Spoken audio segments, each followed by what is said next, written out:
توا دور شركة وحدها ولا 5 ولا 10 ما يكفيش، ولكن مع بعضهم كي تدخل عندهم ثقافة ويدخل عندهم وعي مع بعضهم يوليوا فورس اللي تنجم تقدم. من أدوار السلطة المحلية أنه يدعموا الشركات اللي مش فقط عندها خدمات ولا عندها برودكتس اللي هما جرين، ولكن أيضا اللي تساهم في تغيير العادات اليومية متاع الكاستمر. الموروث الثقافي متاعنا مهم، وقداش احنا ساعات ما نعطيوهش قيمته كيما يلزم نعطيه قيمته. من الحاجات اللي روحت بهم اللي نتأمل فيهم نقول كان يجيوا يعيشوا معانا تو الأفكار متاع المشاريع ياخذوها من عنا ويطبقوها غادي وتنجح بالكدا على خاطر هما هذاك فاش يلوجوا.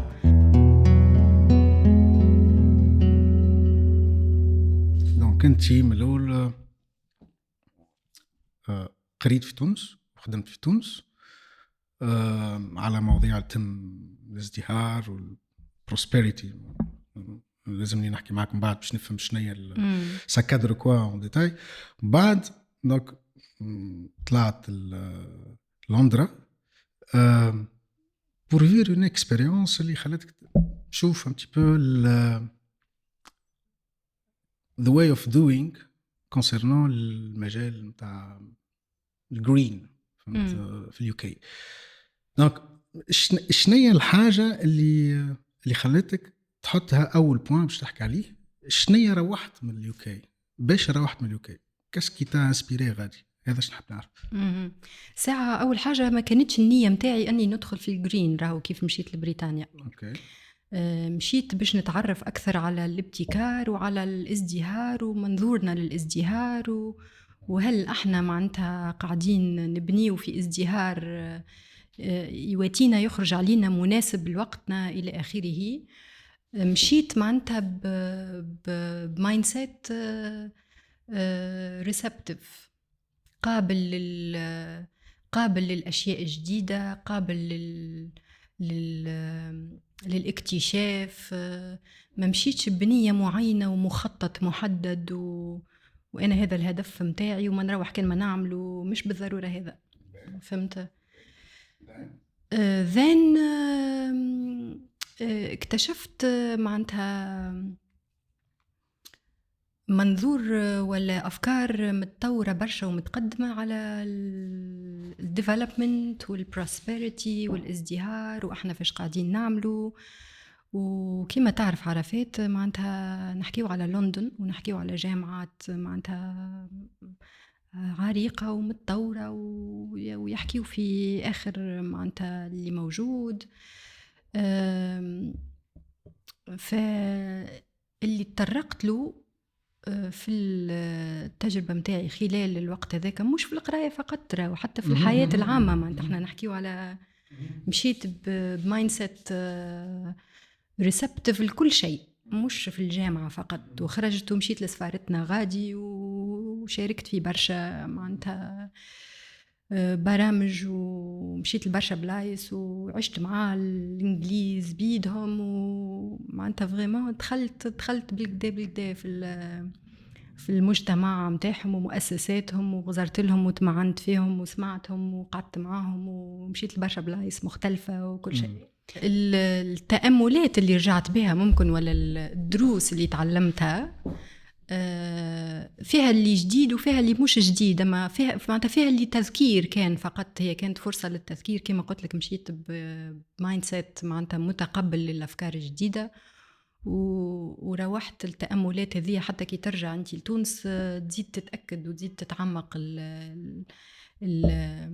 الملاحظات هذه ولا الدروس هذه ولا الاستخلاصات اللي هما 3 حاجات معناتها سهلين وبسيطين. أول حاجة لو كان احنا نأمنوا أنه فما تغير مناخي وأنه يلزمنا نعملوا حاجة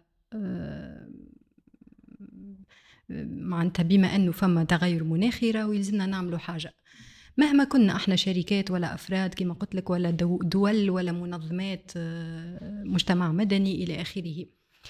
لو كان نأمنوا بهذا واحنا شركه باش نركز على الشركات خاطر باش نحكيو فيه الموضوع هذا في الابيسود هذه. راهو المقاربة متاع البيزنس as usual اللي هي ندخلوا فلوس والربح مالي وكهو ممكن يلزم نعاودوا مراجعتها والتفكير فيها. هذا الدرس الأول اللي هو ماهوش جديد، اللي هو كان تذكير. أي أما السيستم يسهل ولا يصعب؟ ساعات تلقى ان سيستم بلو بيرميابل ولا رياكتيف لي زورينتاسيون جرين في وسط البلاد. فهمت يعني ما نجمش واحد بزنس از يوجوال في الاخر سي لو مارشي اللي يفرضوا. فهمت ثم ساعات نجم تلقى مايند سيت نتاع عباد ولا كوميتمنت من بعد نعرفش هكا جو رياجيو برا. لا كلامك صحيح، كلامك صحيح. ومعناتها تونس ولندن ولا تونس وبريطانيا ما همش كيف الحكاية هذه، على خاطر نحكيو على زوز بلدان اللي معناتها بريطانيا مثلا الثورة الصناعية قدمت فيها برشا، ونحكيو على بلاد متقدمة من الناحية هذيك. وكي نحكيو على شركات ودور الشركات معناها السيستم مختلف اختلاف كبير. وتونس من جهة الأخرى معناتها باللي قدمنا وحاولنا معناتها نكونوا مودرن وديفلوبت وإلى آخره، ما زلنا حقيقة معناها ما دخلناش برشا في منظومة اللي جاء بعد الاندستريال ريفولوشن. معناتها احنا ما مشيناش فيه كيما بلدان كيما لندن مشيت، كيما لندن كيما بريطانيا وكيما لندن مشاو فيه. فالمقارنة راهي صعيبة برشا وانفير معناتها سورتو انفير. اما في نفس الوقت احنا عندنا شركات عندها علاقة بالعالم وعندها علاقة بشركات أخرى، وعندنا added value مهما كانت صغيرة في بعض الأحيان هي added value ومربوطة بشركات أخرى البرة إلى آخره، وفما supply chains وفما برشا حاجات. فمن المهم للقادة وصناع القرار ومديري الشركات ورواد الأعمال اللي يحبوا يدخلوا في المجال هذايا أنهم يكونوا مطلعين وفي بالهم وياخذوا قرارات واعيين بها. من المستحسن معناتها يكونوا واعيين بها وعارفين لشنو يؤدي معناتها القرار هذايا ولا تتصور انت في تونس مثلا ثم دي شيف دونتربريز ولا عندهم معامل ولا تصورهم ثم اللي ما يعرفش راهو ثم اون ايكونومي فيرت ولا ثم ما نعرفش ديزافونتاج فيسكو اذا يعمل تريتمون نتاع لي ريجيم تاعو. يعني قاعد نحاول نشوف كيفاش العباد تنجم تولي هكا، يعني تولي مهتمة وقاعد نحاول هكا جو ترانسبوز في تونس. خاطر ألا فوا في تونس عنا قوانين بالنسبة للإيكونومي سوسيال سوليدار، عنا كادر، عنا دوتر كادر سيكتوريال. ما ياكل هكا باش ثم هكا فيت كاسكاد باش لي شيف دونتربريز ولي زاكتور سوسيو ايكونوميك وحتى لي كور دو ليتا يوليو يسامبليك في موديل بلو دورابل في الخدمه نتاعهم. نتسائل بتتر ثم برشا ديمونسيون تاع ايدوكاسيون سونسيبيليزاسيون كل شيء. الخاطر يعني انت كي رجعت من انجلترا عندك الفيزيون هذه، il faut la transmettre. يعني il faut transmettre les éléments de succès. il faut inviter العباد à voir différemment. donc هذا البوان الاولاني اللي روحت به. اي وباش نتفاعل معاك في النقطه هذه عرفات، ماهوش بالضروره مديري الشركات ما يعرفوش. ساعة أنا توا نخمم في مديري الشركات الموجودة، وكذلك الشركات المستقبل معناتها مثلا رواد الأعمال ولا الطلاب توا الطلبة اللي يحبوا يبداوا المشاريع متاعهم ولا لي ستارت اب إلى آخره، اللي يكونوا موجودين مثلا في انكوبيتر بروجرام ولا حاجة من النوع هذا. فما اللي يعرف والأغلبية مطلعة ولا عنده فكرة ممكن من البعيد ولا من قريب. معناتها يختلف من شخص إلى آخر وتدخل فيه راهو حتى الشخصيات والبرسوناليتي وكل شيء. ولكن هل ياخذوا قرار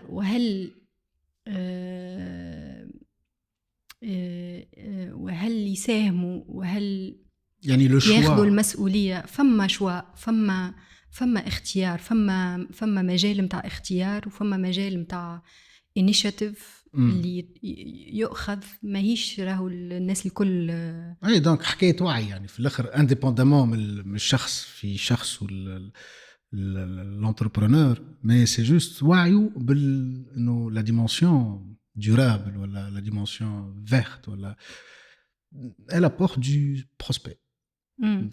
تعاون للسلم، تعاون للامن، تعاون وعي والفيجن نتاعو زاد الرؤيه نتاعو للمستقبل ودوره، تفكيره في دوره، في منصبه، في منصبه خلينا نقولوا، باش نركزوا على الشركات. ماهيش الناس الكل تخمم بالضروره راهو، ومش من فراغ هذايا. معناتها حكيت مع مسؤولين وريت معناتها اجابات كما نقولوا مختلفه، ولا تفاعل معناتها يختلف. فما معناتها بالتأكيد أنه فما نقص حسب رأيي متاع initiative taking متاع وباش نقولها لك من بعد من اللسنز الأخرين اللي روحت بيهم، أنه عنا احنا موروث ثقافي مهم اللي ينجم يدخل في الأمور هذية، اللي مش الناس الكل قاعدة تغزر له وقاعدة توظف فيه. مثلا من الحاجات اللي ريتها والشركات اللي ريتها في المجمع متاع الاقتصاد الدائري اللي ريته في هاكني اللي هي في لندن، شركة اسمها ريفيل ثيرابي. والكونسبت متاعها ولا الموديل متاعها هو انك تمشي مثلا دبوسة انت فارغة وتعبيها غادي باش تشري اللي حاجتك بيه، وتوزن وتحطها في الميزان وتعمل كتارة وكل شيء ذيك. فما شكون يجي يعاونك، ولا انت تتعلم تعمل وحدك، ولا ديجا تعرف، وتخلص حق الكونتنت متاع الجار هذيك متاع الدبوسة، وتمشي على روحك وما فماش باكجينج في البروسيس هذية بالكل. تجي تعبي وتمشي يعني. تجي تعبي وتمشي. أنا نتذكر مثلا وأنا صغيرة مماتي تبعثني باش نشري الرايب من عند العطار اللي بحذنا. ما نهز معايا حتى شيء، ناخذ دبوسة فيها الرايب، دبوسة باللار، وقولوا احنا هي بدينار، نعطيه 1500 يخليك 500 عنده، نروح هنا بدبوسة الرايب نستهلكوها مع العائلة، ومن بعد نغسلوا دبوسة ونمشي أنا نرجعها للعطار. فهمتك. والعطار يرجع لي 500 وأنا نرجع له دبوسة فارغة ونظيفة، وهو يرجع لي 500. في المثال هذايا ما فماش ويست، ما فماش باكجينج، ما فماش ويست، ما فما حتى دبوزة طيشناها ولا بلاستيك ولا كارتون يعني ولا حتى شيء. من الحذاقة متاع صحيح بالضبط متاع ممواتنا فهمت الأجيال اللي سبقتنا. وهما راهو هذاك فاش يعملوا، أنا نشوف فيهم معناتها شفتهم هذاك فاش يعملوا الانسبيريشن موديل ايكونوميك اوتور. يعني كي يعملوا حاجات هكا ينجموا يدخلوا في المارشي ايكونوميك، مثلا يعملوا ان بروجي متاع فونتون ديتاي، ولا متاع بانية فامي، ولا حاجات كي سانسبير من الكولتور القديمة متاعهم. فما من الحاجات اللي ريتها مثلا هما السوبر ماركتس الكبار. تولي كي تدخل لهم تلقى جناح كيما تنجم تشري الحاجة باكجد بالبلاستيك ولا بالكارتون، ولا موجودة في جناح معين متاعها. كيما تمشي الجناح آخر تلقاها نفس الموديل متاع الريفيل ثيرابي اللي في الحومة بحذايا، اللي هو معروف أنه innovative business إلى آخره. فالسوبر ماركتس الكبار ولاو يستلهموا من الحكاية هذيك. وبالطبيعة خممت فيها الحكاية هذه مرة على المقرونة على القليلة مثلا. نجم تتباع هكا بالواحد. احنا في تونس عندنا الفرويسيك، عنا ماهوش جديد علينا. فهذه هي الفكرة معناتها. هي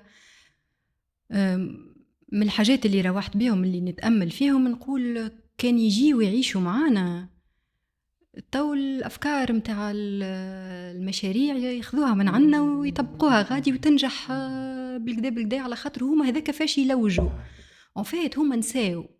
فهمت انت؟ خاطر كي تتقدم برشا كبلاد وثورة صناعية وكل شيء مصنع وكل شيء معلب وكل شيء، وتدخل في العادات اليومية متاع المواطن ومتاع العائلة ومتاع المعلم والأستاذ والمدير الشركة ونعملوا executives programs متاع بيزنس ونقريه وأجيال وراء أجيال. تنسى الإنسان ينسى أنه في يوم ما قبل في تاريخه راهو كانت عنده كما قلت انتي الحذاقة، وراهو كانت الاقتصاد الدائري في الحقيقة هو ما هوش جديد. فهذه هي معناتها واحدة من الدروس ولا التأملات اللي روحت بها، اللي قداش الموروث الثقافي متاعنا مهم وقداش احنا ساعات ما نعطيوهش قيمته كما يلزم نعطيوه قيمته. ونخمم في الطلبة كالعادة، معناتها ديما نخمم في الطلبة ورواد الأعمال واللي يطمحوا أنهم يوليوا رواد أعمال جدد اللي يلوجوا على أفكار مشاريع. الأفكار المشاريع هذه خاصة لو كان هما معناتها يفكروا في الانترناشنال، ونتصور أنه أغلب رواد الأعمال واللي يطمحوا يوليوا رواد أعمال يخموا في الانترناشنال، خاطر احنا في تونس معناتها ماناش ولا مارشي صغير ولا ما المارشي متاعنا صغير. كي تخمم في الانترناشنال الفاليوز هذوما اللي عنا ينجموا يتوظفوا كي تبدا انت فاهم شنو العالم، بقيه العالم كيفاش وين ولا شنو احتياجاته ولا شنو البين بوينتس نتاعو، انت شنو لي فالور الفاليوز اللي عندك اللي تنجم توظفهم في فكرة مشروعك اللي ممكن معناتها ممكن في تونس ما تلقاش حظها مباشرة، ولا على خاطر احنا متعودين بالأشياء هذه. أما لو كان تخرج وتكبر وتشوف ماركتس أخرين نجم تلاقي نجاح كبير برشا. أي أنا نعرف زوز ولا 3 عملوا هكا حاجات هكا في تونس، واللي خرجوا حاجات كاريمون من التراث، يعني من الباتريموان واحد في الاغروليمونتير والاخر في الارتيزانا. اي من بعد لازمك يعني سانومبيش با انه باش تواجه اللي بعد الكل كيفاش باش تبيع بالطبيعه. اكيد اكيد هذاك يقعد سير ثم دي ميكانيزم اللي سهلوا راهو الانتربرونيريا فيرت ودي سيركوي هكا، ما سارست حاجه ماهيش سهله برشا وماهيش لازمك تدز، ولازمك تبدا من البوان اللي حكيت عليه انت الاولاني، تبدا عندك اون فيزيون حاجه بيرسونيل اللي تحب تدز فيها كل شيء. اغلبيه العباد اللي قابلتهم عندهم دي ستارت اب جرين ستارت اب ولا اللي يعملوا في دي بروجي ce sont des motivations personnelles. فهمت؟ سي با دي موتيفاسيون تاع قوانين ولا تاع ماركت ولا فهمت، على خاطر توا بتت في الأوروب بلو ديفلوبي من احنا في تونس لازم تعمل حاجه اخرى، يعني ما تنجمش تعمل كان هذاك اللي هو مفهوم راهو عادي، على خاطر احنا في اخر المطاف معناه حتى هو يقول لك حتى في الامور هذه نتاع الجرين ونتاع الاقتصاد الدائري وكل شيء، يقول لك يا اخي احنا معناتها فما critical reflections اللي يقول لك يا اخي احنا من وقتاش نساهموا في التلوث المناخي باش نقوموا نعملوا actions ولا نبنيوا شركات باش تساهم في الانتقال الايكولوجي، ولا احنا ما شاركناش في ça me concerne pas. اي صحيت معناتها احنا ما هو ما عندناش دور ولا شو مدخلنا احنا معناتها هما عملوها المشكله هما يتلاهوا بها، احنا فهمت بعاد فما وجهه النظر هذيك اكيد. اما العالم مربوط ببعضه، وكما قلت لك مادام احنا عندنا cultural heritage ولا موروث ثقافي اللي نجموا نستلهموا منه ونعلموا غيرنا ولا نذكروا غيرنا اللي نساء، باش ما نقولوش نعلموا خاطر احنا معناها ما اخترعناش الامور هذه بالضروره وحدنا، الطبيعه عاونتنا والاحتياجات اليوميه متاعنا عاونتنا والوقت والى اخره، فباش نذكروا معناتها غيرنا نجموا نستلهموا من الموروث الثقافي. والدرس الاخر اللي هو ممكن براكتيكال شويه ونجموا ندخلوا توا في قلب الموضوع، اللي هما فما 4 استراتيجيات تنجم تتخذهم الشركه، تاخذ قرار لو كان عندها معناتها الفرصه انها تاخذ القرار هذا، ولا هي شركه جديده تنجم تختار وين تتموقع في هذا شنو تعلمته من لندن اللي ريتو يعني اللي شفته غادي ذكر فما منين جات هي الحكايه هذه. نهار واحنا في البيرو فما اجتماع مع consultancy firm معروفة برشا اسمها أكسفورد إيكونومكس، وهما قاعدين يقدموا في نتائج متاع دراسة عملوها للسلطة المحلية للمكتب متاعنا اللي يدرسوا فيها الجرين ايكونومي متاع هاكني. ومن الحاجات اللي قدموها من نهارتها هما هاكني قديش كبرها؟ هاكني لندن البوبوليشن متاعها 9 ملايين، واحنا في تونس تقريبا 11 مليون، هكا باش نحطوا الامور باش نجموا نفهموا حاجه باهيه. هاكني هي واحدة من 32 نقولوا بلديه ولا سلطه محليه مثلا في لندن. هاكني العدد السكان متاعها 300,000 تقريبا شطر تونس العاصمة تقريبا نقولوا أقل أي تقريبا نقولوا مدينة صفاقس مدينة سوسة مثلا هكاك تقريب بالعدد السكاني لا محالة. هما يدخلوا فاكتورز أخرين لا محالة أما تقريبا دونك 300,000 كمان 300,000 يعني دونك الجرين ايكونومي نتاعهم يعني الجرين سيكتور نتاعهم كمان يسار 300,000 بيرسون غادي بالضبط. والشركات اللي معناتها توزيع السلطة المحلية they oversee الشركات اللي غادي معناتها راهو كي نقولوا سلطة محلية ممكن احنا ولا بلدية احنا في تونس ممكن ما نفكروش في دور كبير برشا، ما هما راهو عندهم دور مهم وفعال ووظائف حاجة أخرى يعني. أي حاجة أخرى بالحق يعطيوا جرانتس للبيزنسز وعندهم خدمات يقدموها وعندهم تشريعات وبرشا معناتها وظائف مهمة. فهما they oversee تقريبا 25,000 بيزنس مسجل طبيعة مسجلين اللي هما مهمين ومنهم برشا في القطاع هذا باش نسميه قطاع متاع الاقتصاد الدائري. فنهارتها الشركة هذه الكونسلتنسي فيرم تقدم في دراسة الدرافت الأول كما نقولوا باش ياخذوا راينا وبعد يعطيوا الفاينل فيرجن. استعملوا كلمة shades of green. فما 4 shades of green معناتها في الاستراتيجيات اللي تنجم تتخذها الشركة. فما 4 تدرجات في اللون الأخضر اللي تنجم تتخذهم الشركة. الفيجوال هو اللي يعاون معناتها انت كي تخمم في اوكي انا في الليفل هذا مثلا ولا انا نختار الانجيجمنت هذا ولا انا عندي القدره اني نساهم هوني بوكسينج وفيجوراتيف وقت يعاون العباد يعني. وكما قلت انت راهو مربوط معناتها فهمت الكلام سهل هو راهو احنا نقولوا اما من بعد على ارض الواقع كي تدخل على ارض الواقع فما تشريعات لازم تكون موجوده. فما ديزافونتاج للي يبدا مثلا افونسي في الشادو. فما جرانتس يعطيوهم مثلا الشركات اللي تدخل اللي مثلا في السيركولاريتي ولا يعبروا على رواحهم. فما معناتها عندهم ميشن ستيتمنت مكتوب على الويب سايت.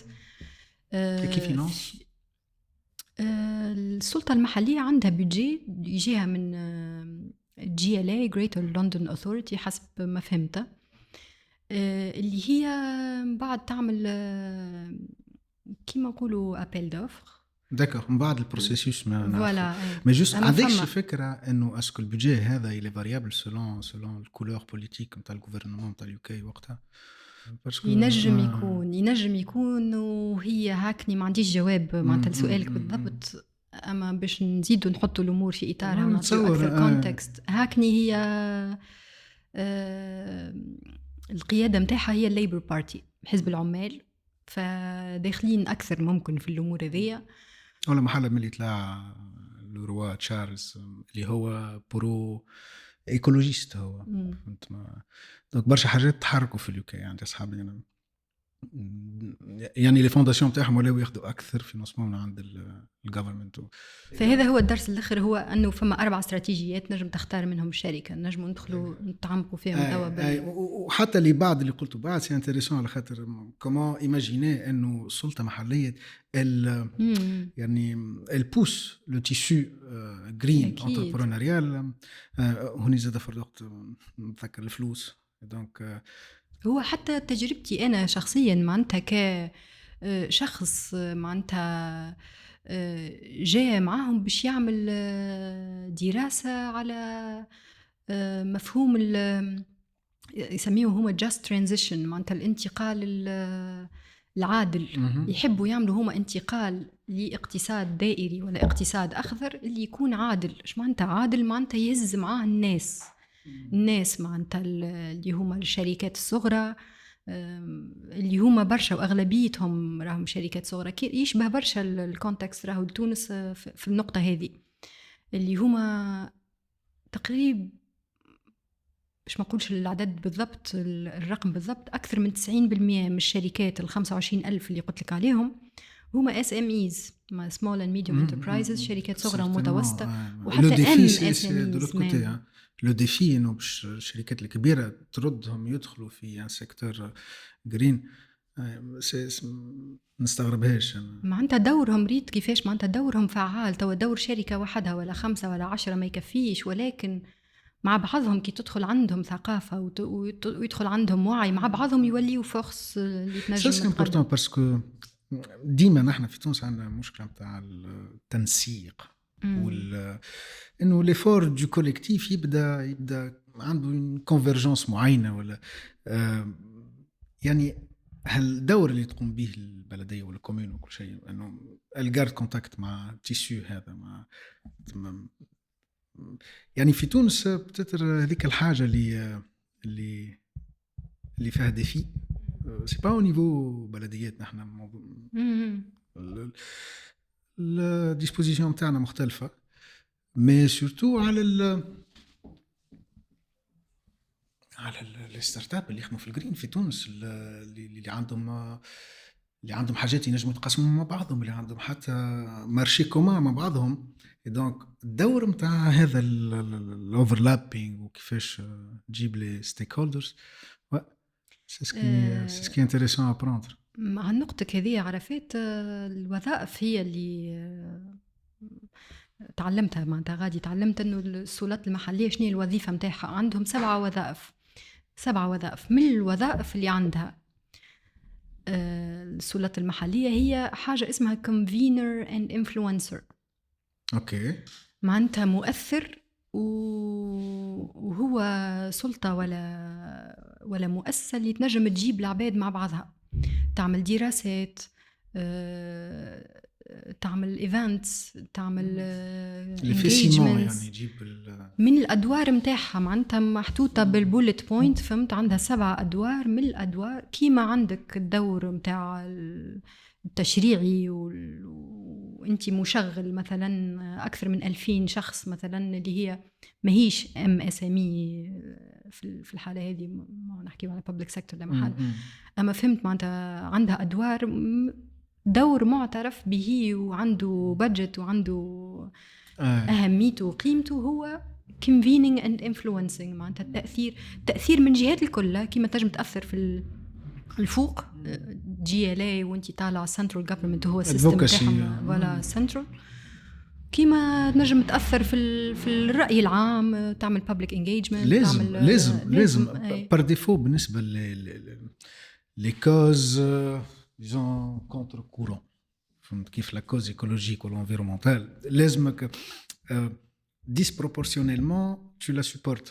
ومن الحاجات اللي ريتها زاده هو الاعتراف بدور، مش اعتراف معناتها احنا ممكن حاجه ما نخموش فيها وكهو، وهي وعلاش هذا يخلي ممكن الحوار هذا مهم. ودور الشركات هو اعتراف وانه نعطيه قيمه لدور الشركه في التاثير على العادات متاع الحريف. على خاطر انت كي تلقى معناتها بحذاك هذا مثلا ريفيل ثيرابي، ما يعطيك كان البوسيبيليتي انك تشري بالطريقه هذيك، توتالمون داكور، فانت العادات نتاعك اليوميه تولي تتبدل. ما فماش بلاستيك باج غير موجوده. ولا ما عادش يبيعونا دبابز باللار ما يعاودوش يقبلوهم. شفت الدبابز باللار البير مثلا، صحيت. اي مشكله كبيره هذيك، مشكله كبيره. وإعادة الرسكلة نتاع دور الشركات في التأثير على البيهيفير نتاع الكاستمرز معترف به، وساعات معناها من أدوار السلطة المحلية أنه يدعموا الشركات اللي مش فقط عندها خدمات ولا عندها برودكتس اللي هما جرين، ولكن أيضا اللي تساهم في تغيير العادات اليومية متاع الكاستمر. كله معترف به والكله فما دراسات معناتها تحسب فيه وتغزر له. عندك شي فكرة أنه ثماشي حاجة من نوع أنه سوكي هكا اكسبوز ولا behavior اللي نجم نقولوا عليه نفاست، ولا مثلا الآدة كونسومي لو بلاستيك؟ اي بالطبيعة. اسكو يسون تاكسي؟ اسكو ثم حاجة اللي تحملهم المسؤولية فينانسيرمون؟ الحرفاء معناتها لا الشركة مثلا الاكزامبل مثلا سوسيتي سامبل اغروليمونتير اللي تبيع بسكويت، والبسكويت هذاك مغلف في امبالاج بلاستيك اكزامبل. دونك تعمل بوبليسيتي ولا تعمل est-ce qu'on peut la considérer comme quelqu'un qui contribue à la pollution du plastique? Donc نجمو نعاقبوها كما sur taxe يعني en quelque sorte. فما موجود، ما عنديش بالضبط المعلومات ولا الارتيكلز ولا بالضبط، اما موجود وكيما عنا احنا زاده موجود، اما ما نعرفش اسكو مفعل مش مفعل. يظهر لي حسب ما نعرف موجود، ولا اجتهادات نتاع الشركات وحدها. ما عنديش فكره، ما عنديش فكره الحقيقه، اما نعرف اللي كوتي تاكس ما نعرفش. من بعد القوانين مش الحاجه ناقصه في تونس. ما عنديش جواب معناتها بالضبط الحقيقه لسؤالك، اما حسب ما نعرف وحسب ما ريت موجود.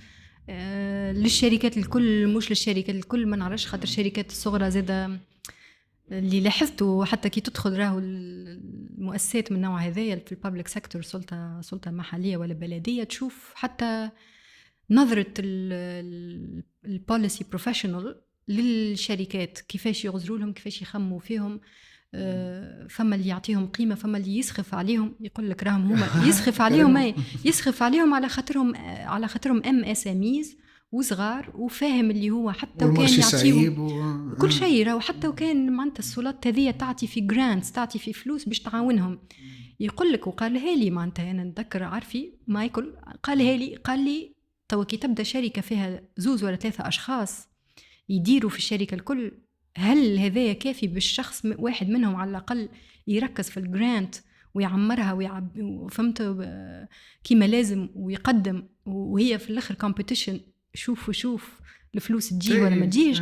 ما عندوش 2 ولا 3 من الناس مش فهمت معناتها يسخفوا عليهم من المنظور هذايا. بالحق حتى وكان انت عندك دعم مالي يتقدم فيه كسلطة محلية، هما راهم MSMEs معناتها نحكيو على شركات صغيرة أغلبيتها صغيرة بالكل. لازم نشجعهم. مازلت عندي شوية فضول على حاجات أخرين في لندن.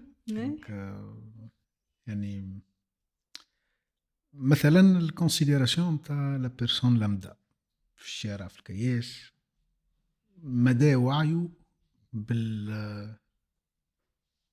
بالمشكلة متاع الإيكولوجيا الحالية، بالشونجمون كليماتيك، اسكو عنده كوميتمنت هو باش يبدل حياته، باش يعمل باش يخدم ديفيرامون باش فما كيما ما فماش. وتدخل فيها الإيديولوجيا والسياسة اللي هي عند المواطنين العاديين في بريطانيا موجودة بوضوح وبقوة أكثر برشا من تونس. معناتها هذه من الحاجات اللي أنا لاحظتها. الناس في بريطانيا عامة عندهم موقف سياسي. المواطن العادية عنده موقف سياسي واضح وصريح ويعبر عليه ويدافع عليه في أغلب الأحيان معناتها بشجاعة وساعات يخبيه، ولكن عنده موقف سياسي واضح وعنده إيديولوجيا يتبع فيها، وقراراته اليومية اللي يتخذها هي متأتية من الإيديولوجيا ذيك ولا الإيمان ذاك بالشيء ذاك. إلى أنجاجي يعني إلى أنجاجي في حاجة. بون بتاتر ثم قضايا بتاتر مش كان سياسية، ما جو بو كومبروندر زادا اللي نجم يكون واحد عنده إنكاز وإلا زادا متأثرين مش بالضرورة الأشخاص كلهم، كل فرد عنده الإيديولوجيا متاعه ولا عنده منظور سياسي يتبع فيه بالضرورة. الوعي ماهوش راهو ناس عاديين ومجتمع عادي، ما أنت كيفنا كيما فما القارئ والواعي والمثقف واللي يخمم في الإيديولوجيا متاعه ومنظوره السياسي، كيما اللي فما اللي ما خممش وما قررش وما عندوش.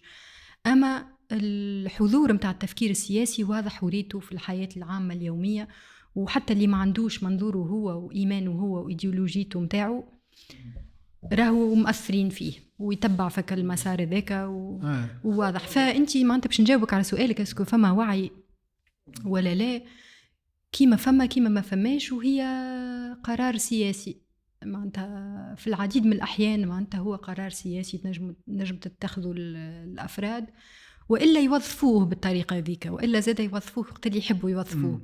وفما توا بالطبيعة التفكير الجديد اللي يقولك راهي ما عادش حكاية إيديولوجية، راهي متاع حياة أو موت. راهو معناتها كان نقعدوا نتصرفوا بالطريقة هذه والشركات تتصرف بالطريقة هذه والمنظومات معناتها الاقتصادية تفكر بالبي بي وبالجي دي بي وكل شيء. راهو فما عباد عايشين انوكسيتي ايكولوجيك، فما موجود ولات اكثر فاكثر يعني وتشوفهم راهو واضح معناها هكا. حتى الفيجوال معناتها في الحياة اليومية يوريك دايفرسيتي كبيرة برشا. ونحكيو على لندن راهو أنا باللي حكاولي وباللي تفرجت وباللي فهمت مش كيما تعيشها وتشوفها بالحق، تشوف الأنواع الكل والناس تعبر على قرارها وعلى رأيها وعلى رؤيتها للمستقبل واللي ماخذ موقف من أي حاجة تظهر في لبسته وتظهر في كلامه وتظهر معناتها بتناسق. فما تناسق كبير اللي ماهوش بالضرورة موجود في تونس. راهو احنا معناتها ممكن لايت شوية اي ما انا با كومباري انا ما نجموش لا ما نقارنوش. اما نقصد معناها علاش نقول فيه الكلام هذا، خاطر راهو حاجة it jumps at you، فهمت؟ كل حاجة هكا أنا تعرف توقفك، فهمت؟ مع فكرة إنه كل واحد كيف لوجيك بتاع سيرفيس ميليتير لازم يعدي عام ولا عامين صفر. صحيح صفر يتحرك ويشوف شوف العباد، يشوف الدنيا، يشوف من بعد يرجع ولا من بعد هايش تحب تعمل يعمل. وي بالحق يعني امبوزي. وتعرف ما انت يعطيك حتى قيمة اللي عندك. راهو ساعات ما انت احنا نبداو متقلقين برشا من اللي عنا ومن اللي موجود. كما قلت لك انا من الدروس اللي تعلمتها روحت بها هو انه الموروث الثقافي اللي عنا والله نجموا نوظفوه هاو ينجموا يتعلموا منا ولا يجيو نجموا نذكروهم، ولا هاو نجموا احنا نبداو شركات اللي تنجم تكبر وكي تخرج البرة تولي تنجح وسكيل ولا get replicated. ما انت كيما تحب تكبر بالطريقة ذيك ولا تكبر بالريبليكابيليتي اللي هو ممكن سيستم آخر. أنا نتحط في بوزيشن اللي تخليني نغزر برشا لتونس يعني لو تيسو اللي موجود في تونس، ولا حتى the way of doing اللي في تونس. وعجبتني برشا فكرة إنه يعني ثم دور حكومي ولا هيئة حكومية اللي هي تتلهي في منطقة معينة ça peut donner des résultats. فهمت؟ اللي يلموا للستارت اب الدور متاعهم هو اللي باش يخليهم يواجهوا المارشي indépendamment من فكرة فلوس ولا مش فلوس، mais quelque chose qui crée un peu cette continuité بين les acteurs. فهمت، اللي يستحقوا حاجات اخرين زاد بخلاف فلوس، ولا يستحقوا أكيد. دي بلاتفورم ديشانج، يسحقوا ان اكسي او مارشي، يسحقوا فهمت اون انتجراسيون في دوتر سيكتور معينين، فهمت. دونك جو تروف كو سي كلكو شوز كي بو سو فير في تونس. وهذا كله اللي تحكي فيه موجود، راهو مش فقط فلوس. هي يعملوا لهم مثلا ساعات الدعم اللي يعطيه ماهوش in the form of money ولا grants اللي حكينا عليهم. يعطيهم مثلا ماركتينج، يعملوا لهم ماركتينج بلاش فلوس في إطار كامبين هما يعملوا فيها للشركات الموجودة المحلية. يعملوا لهم أيام مثلا، ولا دي فيستيفال، ولا حاجات من النوع هذا اللي يجمعوا كالشركات هذوكم باش يعرضوا البرودكتس نتاعهم ولا السيرفيسز نتاعهم. ماهوش مش موجود هذا بالطبيعه. يعملوا زاده ايامات اللي هما بيدهم السلطه المحليه بيدها ساعات توري الاكزامبل نتاع كيفاش تعمل حاجه معينه. ما نعرفش انا مثلا الفكره نتاع الفريب ولا ليشانج نتاع الحوايج ولا تروك، ولا يعملوها الاكسيون هذيك هما بيدهم، وتجي الناس ومن غادي تنجم تستلهم تقول والله تيان نجم هذا نعملها فكره شركه. ويعملوا لهم حتى اجتماعات معناتها. فما كيما قلت لك الكونفينينغ والانفلونسينغ هو من ادوارها.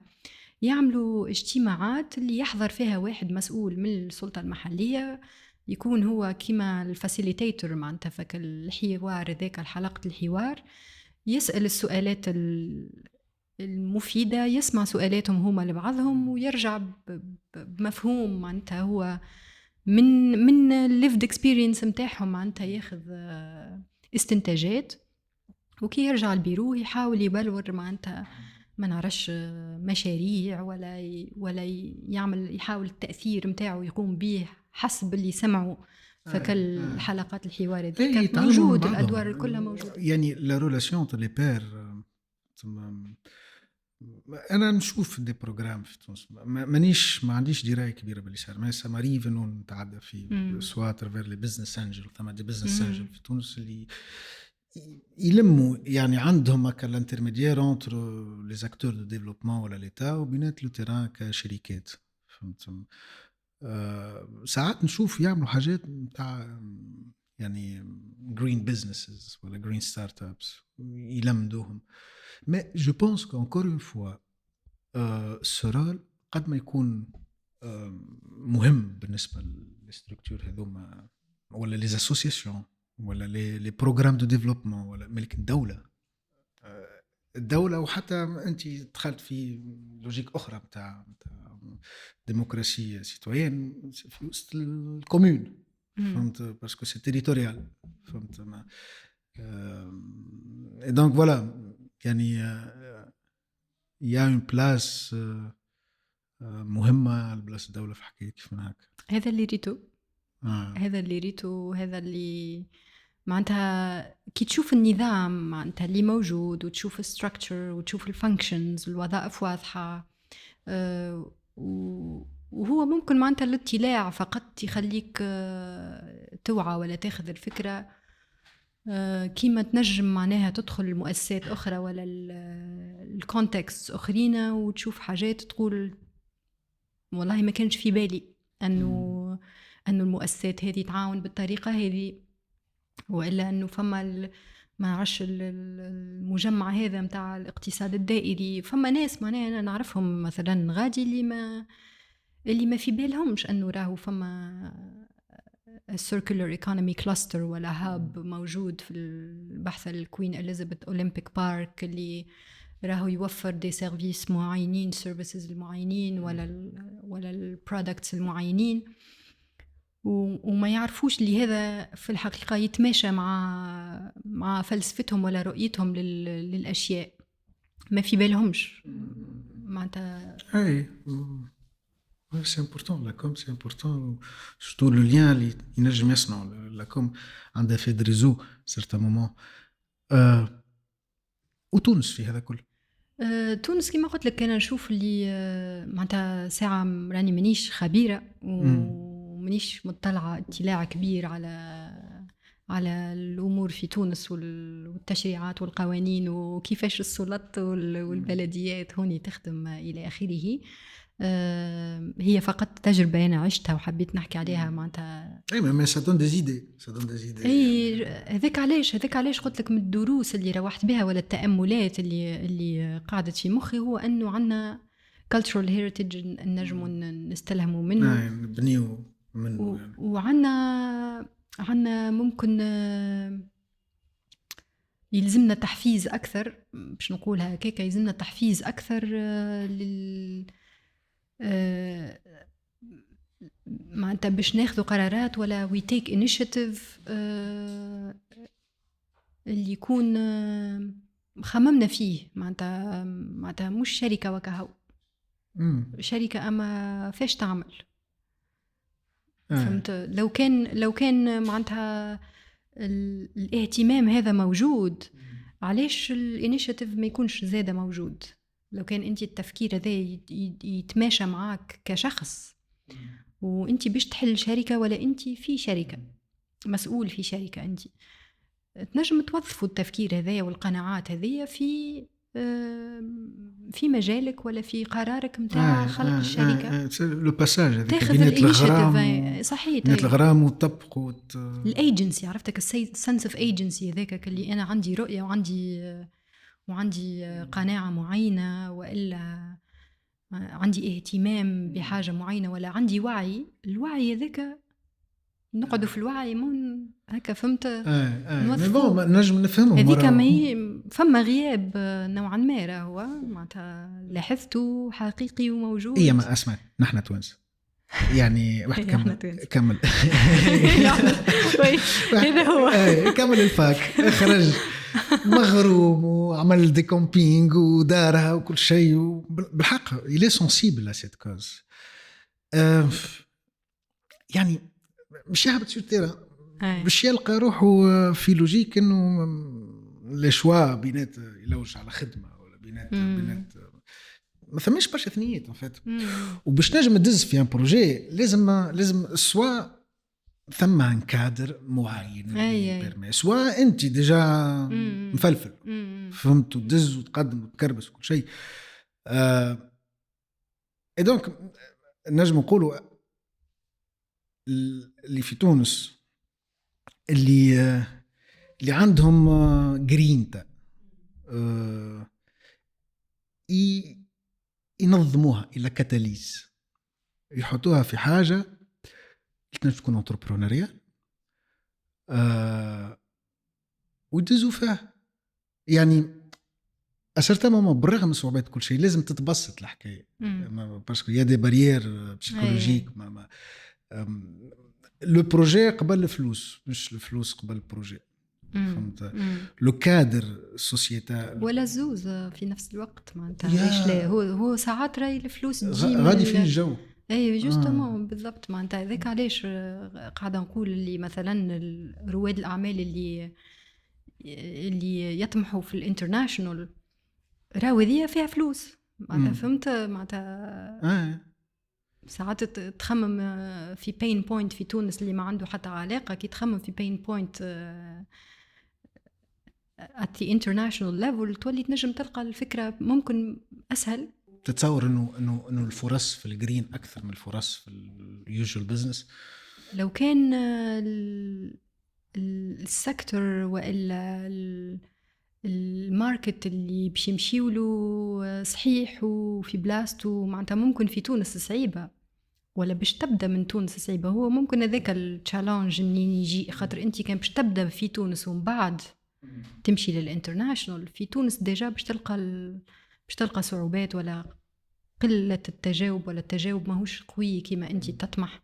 خاطر هو ذاك اللي يعطيك البوش من الاول. كي تلقى تجاوب وتلقى نجاح وقتها تولي تحل جناحاتك وتكبر. ديجا تنجم تقدم فيه. كان ما يقدمش في تونس خاطر ماهوش هذاك اللي نحكيو فيه ولا حاجتنا بيه فممكن هذا يرخ. فهمت؟ نعطيك اكزامبل متاع شركة تونسية اللي ناجحة برشا لبرا مثلا اللي هي باش نقولها باش نسميها Save Your Wardrobe. save your wardrobe. تحية لهم. سي با دلا بوب ما ميسالش. احنا في تونس اللي تعمل في الجرين ميسالش. حسنا كوردة ومهدي الدغري ماهيش سي با دلا بوب راهو بالكل، ماهيش ما في بالهمش معناتها. اما اش يعملوا، حبيت نعطي معناتها الاكزامبل نتاع حاجه اللي بدات من فاليوز نتاعنا التونسيه ونورث افريكان ومشاو بها ونجحوا بها برشا لبرا. عندهم بلاتفورم تستعمل التكنولوجيا والارتفيشال انتليجنس، ما ندخلش في الديتايل التكنيكال، تعاون الفاشن اندستري ولا الشركات اللي يخدموا في الفاشن انهم يكون عندهم اكسي اسهل للريبير سيرفيسز نتاع التصليح، اعاده رسكله الوردروب معناتها نتاع الكونسوماتور ولا زوز البراندز اكثر قبل والكونسوماتور زاده. والبلاتفورم تبارك الله ناجحه برشا وياخذوا في اووردز ومعناتها عاملين جريت سكسس. اسرتهم مومون هوني في الحومه حطوا بلايص دي بوكس تحط فيهم الحوايج القدم ما يتنحاو صافي 5 سنين تالي. اي ممكن معناتها ممكن ما تمشيش في تونس خاطر احنا ممكن بطبيعتنا نعملوا فيها ما بين بعضنا. فهمت معناتها باش تحط لي بوكس في البرة انا بطبيعتي نمشي لبنت خالتي نعطيها قطعه وهي تعطيني قطعه ونمشي نتصور الانديكاتور صحيح تلقاه عند فين يتلمد التراش غادي وقتها كان ثم تقييم نتاع النمبر نتاع التكستيل. ما تفاصون نحن مع اللوم نتاع الفريب اللي داخل البلاد هذيك مشكله كبيره خاطر الفريب كلنا نلبس الفريب كلنا نلبس ميل ساعات اكثر من الشطر سي واحد حاجه تطيش فهمت مش دونك هذاك موضوع اخر مي وي سي امبورطون. دونك تحيه لهم الاكزامبل هذا. وهي كي تحكي معناتها كي يحكيوا راهو يقولوا راهي الفكره جات من الفاليوز نتاعنا نتاع تونس ومتاع مماتنا ومتاع عائلاتنا وراهي في نورث افريكا احنا نعملوا هكا ومثال معناتها ناجح برشا. فالكيس the case has been made فهمت معناتها. وهذا المثال الوحيد اللي انا ريته تعاملت معه جو غارد اوسي البوين هذا الثاني نتاع ولا لو ناش قلتوا لي نتاع il faut s'inspirer من الباتريمون. نجم مش الفو اي سي ان ايلون دانسبيراسيون فهمت موجود اللي سيرتا مومون il peut toucher la sensibilité نتاع عباد البر صحيح فهمت على خاطر ثم حاجات شيرين معناتها نجم يكون حل لمشكله معناتها كونتكست اخر اللي بطبيعه ممكن يلزمك تشوفه باش تعرف اتسيتيرا ولكن ما ندخلوش في لي ديتاي دوما مع جوست حبيت قيمه الكالتشرال هيريتيج نتاعنا ينجم يوظف كمشروع مثلا. باهي نرجس مازالت عندنا 5 دقائق ولا أقل. نجم نعطيك 4 استراتيجيات بسرعة. باهي هذا اللي حطيته أنت في الورقة. هذا اللي حطيته. أنا جيت بلوس انتريسي شنو عشت غادي في. هي ما هي الحكاية كي تتحكي راهو حتى معناها الاستراتيجيات ما همش تقنيين راني ما ندخلش في الديتيلز خاطر كيما قلت لك ما عنديش ما هو خرجنا في حاجات اي اللي انت تلوج عليه اللي انت تلوج عليه واللي هو معناتها محلاه يطلع في البودكاست ابيسودز نتاعك. بالحق قلت لك نسمع يلا احكي لي. باهي الاستراتيجيه الاولى هي الجرين بوزيشننج اللي هو التموقع الاخضر. معناتها شركه تختار وهذا الاخضر الفاتح معناتها كيما نقولوا كان نحبوا نغزروا هكا بالفيجوال هذا افتح ما فما انك تختار الجرين بوزيشننج كشركه وتقول اللي انت باش تعمل زوز حاجات باش تاخذ اجراءات الكفاءات البيئيه اللي هي زوز حاجات اللي هي تنقص لك من الكوست على خاطر انت باش تنقص مثلا من الباكاجينج ولا باش تستحفظ على الماء الى اخره. وزاده تنجم تعمل لك بوست للبراند نتاعك على خاطر فما توا حرفاء كيما في تونس كيما برا اللي يعني. صحيح عندهم الايكو كونشسنس هذوكم اللي تنجم انت تقول هاو فما ماركت نتاع حرفاء اي نيش في بلايص ماهيش نيش في بلايص اخرى وماشي ويكبر ممكن. فما شركات تختار الاختيار هذا. هذه الاستراتيجية الأولى. الاستراتيجية الثانية باش نزربوا معناتها باش ما خاطر ما تقوش علينا نلقيو في درس باهي. الاستراتيجية الثانية هي ال ESG Environmental و Social Governance اللي معروفة برشا ويتحكي عليها برشا، وقاعدة تدخل برشا للشركات خاصة الكبار اللي في تونس. هوني الشركات اللي هي RSE اللي هي ممكن تترجم بالRSE في تونس Responsabilité Sociale et Environnementale بالضبط. اللي كانت قبل المسؤولية الاجتماعية للشركات اللي هي CSR Corporate Social Responsibility، أما راهو ما هيش نفس الشيء، أما بالحق كما قلت أنت هي في تونس هي الRSE. مثال نجم نعطيه، أنا حكيت مرة مع الدايركتور جنرال في شركة في مجال التكستايل في ولاية المستير، ما تعرف التكستيل الكلاستر اللي عنا غادي موجود كبير. من الحاجات اللي قال لي اللي هما يزرعوا في شجرات في هكتارات، معناتها يبعدوا شوية ويعملوا يزرعوا شجر هكتارات من الشجر اللي يزرعوه to compensate for ال CO2 emissions اللي يعملوهم، معناتها يعوضوا كيفاش نقولوها بالعربية دات كربونية صحيح بالضبط دات كربون ديك يعوضها. تلقاها اوبليجي عليه من اليونيون اوروبيان ولا من السلوي كي يشيت البرودوي ينجم يكونوا فما ريكوايرمنتس وكل شيء، وهذه يدخل فيها السيرتيفيكيشنز اللي ينجموا ياخذوهم الشركات وكل شيء. وهوني دور الشركة ينجم يكون في أنها تعاون معناتها عامة وبصورة عامة. الشركة عندها دور في أنها تعاون يتسموا Earth System Scientists وإلا National Policy Targets، معناتها Environmental Aspect وال Social Aspect. Social Aspect اللي تحطوا الدولة تقرر هذا هو اللي يلزمنا نخدم عليه، الشركة تاخذ ذاك وتمشي تخدم عليه، ولا تعمل دور تعمل أكسيون تعمل حاجة. وكيف العلماء اللي تقولك مثلا هاو انت ما يلزمكش تفوت الكوتا المعينه هذيا نتاع ال CO2 emissions مثلا، تاخذ انت تعمل الكالكول نتاعك مع فما مختصين معناتها في الشركه اللي يخدموا الحاجات هذه وتخدم هكاكا you include that في الريبورتس الى اخره. الاستراتيجيه الثالثه اللي هي النت زيرو ميشن، تو تعدينا شويه المرحله فيها طموح اكثر معناتها في الدور نتاع الشركه، اللي هي بالعربي ممكن مهمة الوصول إلى الصفر انبعاثات صافية. معناتها بالضبط على قد ما تضر على قد ما تنفع بالضبط، وإلا تقف ما تضرش، اللي هي صعيبة برشا راهي ما هيش سهلة. معناتها الكلام سهل ما هيش صعيبة على أرض الواقع بالكل.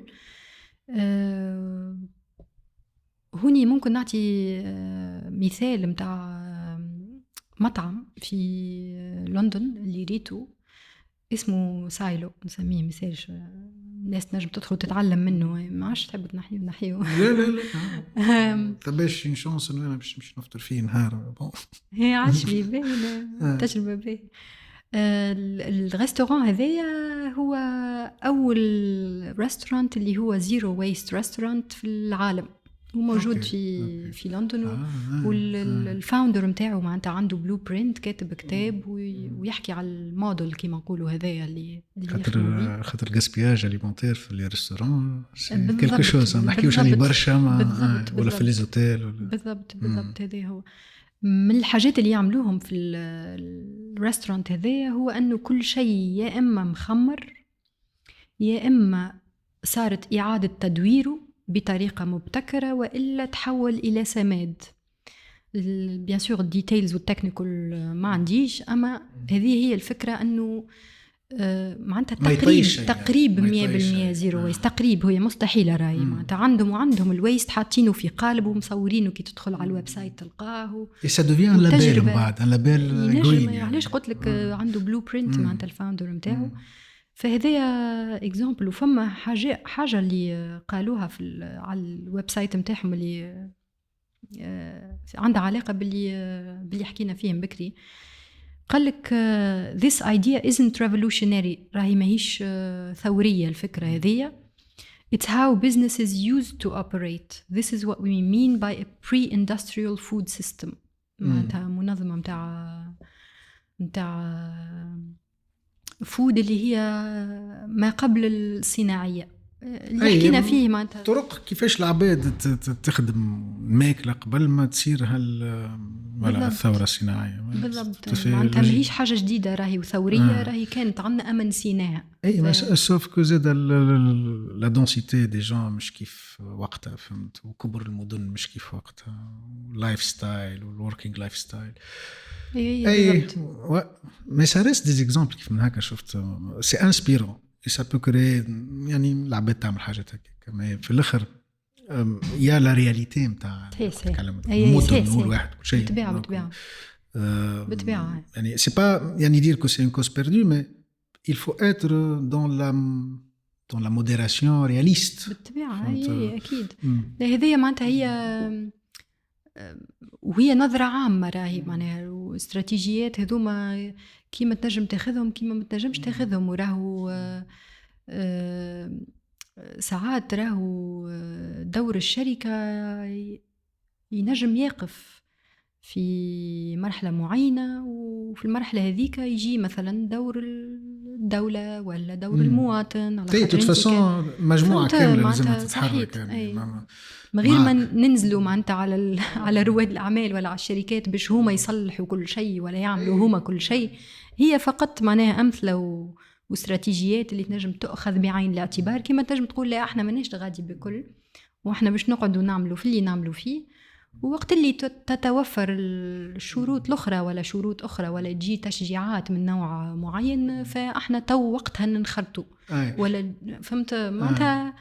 اي لا معاك. انا شوف حاطيت دو زيدي فردوخت ليدي نتاع روغار كريتيك بارابول السوسيتي كلها في الفونكشنمون نتاعها، يعني الكابيتاليزم نتاع المدن ولا كونسوماسيون كل شيء هذاك ما نجموش في الوضع الحالي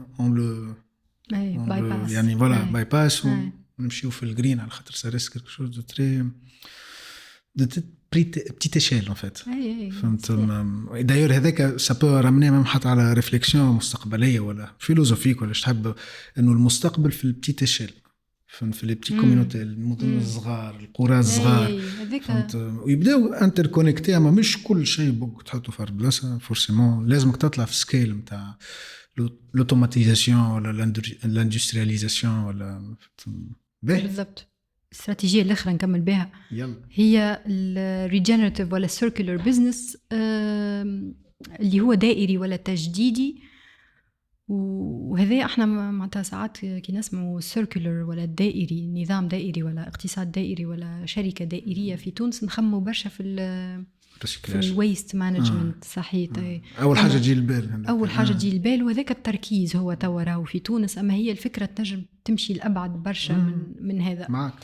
اللي هي ريجنراتيف التجديدي، راهي فكره معناتها متقدمه. الفكرة الرئيسية هوني هو أنه البزنس it reconnects nature's cycles، معناتها يغزر للطبيعة ويعاون الطبيعة في اللي هي already تعمل فيه. نجم تقدم يعني نجم بالضبط. تاخذ مش نعطي اكزامبل اللي هو شركة اسمها نوت بلا في لندن زاد كيف نوت بلاستيك نوت بلا. نوت بلا هذه تاخذ السيويد، الحشائش البحر يذولي هكاكا، وتصنع منهم باكجينج بايوديجريدبل. تعمل 100% natural packaging products. البعض منهم يتاكل صالح للأكل هكا فريمون، تحطها في مخك وفي فمك وتذوب. اي صحيح، تحطها في مخك بعد تحطها في فمك. بالضبط صحيح. وتذوب. هي ماء ولا جو ولا معش ياغورت ولا معش شنو تنجم تكون. فما البعض منها اللي قابل للتحلل الحيوي والتحويل إلى سماد، والبعض منها يذوب في الماء. ما كي تكمل منها أنت تشريها بالباكجينج، أما الباكجينج هذاك هو مصنوع باش يذوب باش يرجع للطبيعة، والكل مصنوع من السيويد اللي حسب ما قريت وحكيت معهم وقتها هي ماهيش حاجة الطبيعة already تستعمل فيها ولا توظف فيها في حاجة، فهي الطبيعة معناتها كملت كما نقولوا من السيويد هذاك، جي هي الشركة تاخذ السيويد هذاك وتوظفه في ميم سي عندي الاقتصاد. ما نعرفش دو كونسيرفاسيون ما نعرفش ما نعرفش الحاجات التكنيكال برشا ما نعرفش. اما هذه هي الفكرة انه البرودكت نتاعك يكون في انسجام تام مع الطبيعة ويعاون الطبيعة ويدخل في الايكو سيستم هذاك من الاول. صحيت من الاول. فما كونسبت كيما البايوميميكري يقول لك اغزر الطبيعة واستلهم منها، نستلهموا من ليغيتاج كولتوريل الكالتشرال هيريتيج نتاعنا ومن الطبيعة هذه هي فكرة الريجنراتيف راهو ايكونومي والاقتصاد الدائري. كان نحبوا حقيقة نخموا فيه دائري معناها مش فقط ويست مانجمنت. عندنا في تونس ديزاكتور روماركابل يخدموا على الريجينيراسيون agricole, lifestyle, حتى community level. عملنا مرة حلقة مع ريم زرقاتي من سمنة، داير موجودة في سوسة هي. تعرفها سي انتريسون ليشانج. وحتى يدل لي حلقات أخرين مع الياس مكشر مع فهمت ريجينيريشن في تونس. سي كوم سي ثم une doctrine ou une façon de faire les choses, une sagesse qu'elle est en train de se propager. C'est bien. عجبتني كلمتك متاع الساجيس الويزدم.